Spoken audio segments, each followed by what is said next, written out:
ಎಲ್ಲ ನುಗ್ತವ್ರಿ ಜೋರಾಗೆ. ಎಲ್ಲ ಕತ್ಲೆ ಇದೆಯಲ್ಲ ಬ್ರೋ. ಎಲ್ಲ ಕ್ಲೋಸ್ ಆಗ್ಬಿಟ್ಟಿದೆ ಅಂತ ಕೇಳ್ದೆ. ಕ್ಯಾಮ್ರಾ ಕೊಡಿ, ಒಂದ್ ನಿಮಿಷ ಇರಿ ಬ್ರೋ. ಹಂಗೆ ಫ್ಲಾಶ್ ಆನ್ ಆಗಿದೆ ಬ್ರೋ. ಒಳಗಡೆ ಎಲ್ಲ ತೋರಿಸಿದ್ರು ಕ್ಲೋಸ್ ಆಗಿದೆ ಅಂತ.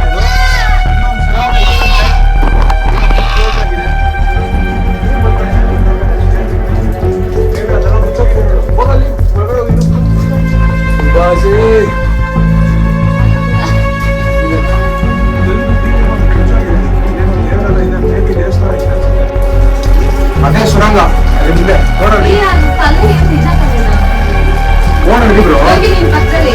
ಎಕ್ಸ್ಪೆರಿಮೆಂಟ್ ಮಾಡೋಣ. ಇಲ್ಲಿ ಹೋಗ್ತಿದೆ ಬ್ರೋ, ಒಂದು ನಿಮಿಷ.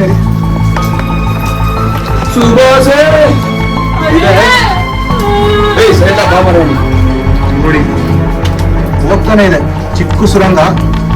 ಇದೆ ಇಲ್ಲಿ